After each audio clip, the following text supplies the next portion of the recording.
বাজার থেকে বড় মতো লাউ এনেছে। লাউ দেখে তো আমার মাথা গরম হয়ে ওঠে, কিন্তু কি করব আর। লাউ দিয়ে যেমন তেমন একটি রেসিপি বানিয়ে দিলাম। বললাম, খা তোরা। আমি কি দিয়ে ভাত খাবো ভাবতে ভাবতে মাথায় এলো দারুণ বুদ্ধি। লাউ তো রান্না করলাম, খোসা কেন ফেলবো? এত দাম দিয়ে লাউ কিনে খোসা ফেলে দেওয়া যায়? চলুন একটি দারুণ রেসিপি বানিয়ে আপনাদের সঙ্গে শেয়ার করছি, মুখে লেগে থাকার মতো রেসিপি। নতুন বন্ধুদের স্বাগত জানিয়ে, পুরানো বন্ধুদের ধন্যবাদ জানিয়ে আজকে শুরু করছি আমার একটি নতুন রেসিপি। কোনো নতুন বন্ধু আমার চ্যানেলে প্রথম এলে চ্যানেলটিকে অবশ্যই সাবস্ক্রাইব করবেন, লাইক কমেন্ট শেয়ার করবেন, আর অল নোটিফিকেশান অন করবেন, আর আপনার বন্ধুবান্ধবের সঙ্গে আমার ভিডিও শেয়ার করবেন। আশা করি আমার এই রেসিপি আপনাদের ভীষণ ভীষণ ভালো লাগবে। কথা না বাড়িয়ে চলুন শুরু করা যাক। তো লাউটা এনেছিল, মাঝখান থেকে আমি হাফ করে কেটে নিয়েছি, আর হাফ খোসা ছাড়িয়ে লাউটার একটি রেসিপি বানিয়ে নিয়েছি। আর খোসাগুলো দিয়ে এখন এই রেসিপিটি আপনাদের সঙ্গে শেয়ার করব। খোসাগুলো আমি ছাড়িয়ে নিয়েছি।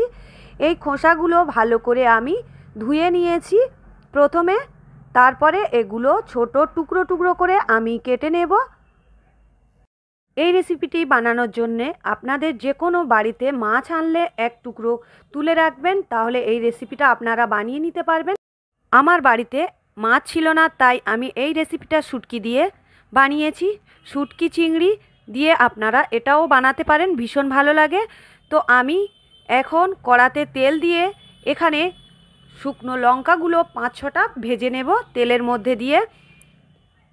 আপনারা যে কোনো মাছ দিয়ে বা যে কোনো শুটকি দিয়ে আপনারা এই রেসিপিটা বানাতে পারেন। কড়ার মধ্যে তেল দিয়ে দিয়েছি, তেলটা বেশ গরম হয়ে গেছে। ওর মধ্যে 5-6টা আমি শুকনো লঙ্কা দিয়ে ভালো করে ভেজে নেব। লঙ্কাগুলো ভালো করে আমি ভেজে নিয়েছি, এগুলো এখন একটি পাত্রে করে তুলে নিচ্ছি। এর মধ্যে কয়েক কোয়া রসুন আমি তেলের মধ্যে দিয়ে ভেজে নেব। অবশ্যই এই রেসিপিটা রসুন দেওয়ার চেষ্টা করবেন। এই রেসিপিটা আপনারা এমনি মাছ ছাড়াও বানাতে পারেন, ভীষণ ভালো লাগে। এখন টুকরো করে কেটে রাখা লাউয়ের খোসাগুলো তেলের মধ্যে দিয়ে দিলাম। দিয়ে এখন এর মধ্যে দিয়ে দেব স্বাদ অনুযায়ী লবণ, আর অল্প পরিমাণ হাফ চা চামচের কম আমি হলুদ গুঁড়ো এখানে দিয়ে দেব একটু কালার হওয়ার জন্য। তারপরে এটা আমি ভালো করে ভেজে নেব। ভাজা হয়ে গেছে, এগুলো এখন প্লেটে করে তুলে নেব। এই কড়াতে আমি শুটকি চিংড়িগুলো ভালো করে ধুয়ে রেখেছি। গরম পানি দিয়ে ভালো করে সুন্দর করে ধুয়ে নিয়েছি। তারপরে তেলের মধ্যে দিয়ে দিলাম, দিয়ে এগুলো ভালো করে এখন ভেজে নেব। চিংড়িগুলো একটু লালচে করে আমি ভেজে নেব।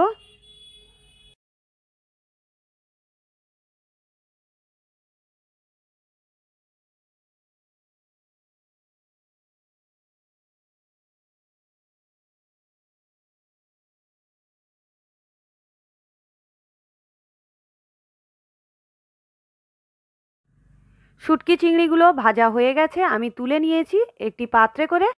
আর নিয়ে নিয়েছি হাফ লেবু আর ধনেপাতা, আর এখানে পেঁয়াজটা আমি নিতে ভুলে গেছিলাম, পরে আমি পেঁয়াজটা অ্যাড করে দিয়েছি। এরপর সবগুলো একসঙ্গে বেটে নেওয়ার পালা। হয়ে গেল না একটি লাউ দিয়ে দুটি রেসিপি। ভর্তা খাওয়া হবে, আবার তরকারিও খাওয়া হবে। আপনারা এটা ব্লেন্ডারে ব্লেন্ড করতে পারেন, আবার শিলেতেও বেটে নিতে পারেন। তবে আমি শিলেতে বেটে এটা বানাবো। শিলে বেটে বানালে এর স্বাদটা বেশি ভালো হয়। শুটকি চিংড়ি ভাজা নিলাম, এখানে শুকনো লঙ্কা ভাজা নিলাম, আর রসুন ভেজে রেখেছিলাম নিলাম, আর ধনেপাতা কিছু দিয়ে দিয়েছি, আর এখানে একটি পেঁয়াজও দিয়ে দিলাম। দিয়ে এখন এগুলো ভালো করে বেটে নেব। এটা যখন শিলেতে বাটা হচ্ছিল, আমি আর সহ্য করে বসতে পারছিলাম না। এর এত সুন্দর গন্ধ বের হচ্ছিল, আপনাদের বলে বোঝাতে পারবো না। আপনারা অবশ্যই আমার ভিডিওটাকে ফলো করে সেমভাবে আপনারা বানাবেন, আশা করি আপনাদেরও ভীষণ ভীষণ ভালো লাগবে। আমার তো ভীষণ ভালো লেগেছে। এটা আমি বানিয়ে খেয়ে তারপরে আমি ভিডিওটা আপনাদের সঙ্গে শেয়ার করছি। সবগুলো বাটা হয়ে গেছে। এর মধ্যে আমি পরিমাণ মতো সর্ষের তেল দিয়েছি আর হাফ লেবু রস দিয়ে দিলাম। দিয়ে এটা ভালো করে মাখিয়ে নেব। ভর্তার কালারটা দেখেছো? চিংড়ি মাছ যদি না দিতাম তবুও 100-100, আর চিংড়ি মাছ দিতেই তো হয়ে গেছে 100-তে 150। ভর্তাটা সুন্দর করে মাখিয়ে নিতে হবে। আর গরম গরম ধোঁয়া ওঠা ভাত, অল্প পরিমাণ শিলেতে লেগেছিল, আমি গরম গরম ভাত নিয়ে মাখিয়ে, আহ কি মজা! একবার হলেও আপনারা বানিয়ে দেখুন। আমি 100% গ্যারান্টি দিচ্ছি আপনাদের ভীষণ ভালো লাগবে। ভাত মাখিয়ে টপ টপ ভর্তা ভাত গালের মধ্যে, বাপরে কি ঝাল হয়েছে সেই আকারে!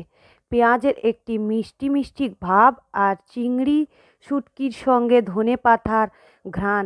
এদিকে ভাত মাখালে এক নরম ভাব, লাউয়ের খোসার স্বাদ নিয়ে গেছে এক অন্য লেভেলে। তাহলে বন্ধুরা, আজকের এখানেই শেষ করছি। অবশ্যই ট্রাই করুন এই রেসিপিটি, ভীষণ ভালো লাগবে। তাহলে বন্ধুরা, আজকের এখানেই শেষ করছি। ভিডিও দেখার জন্য অসংখ্য ধন্যবাদ। আল্লাহ হাফেজ।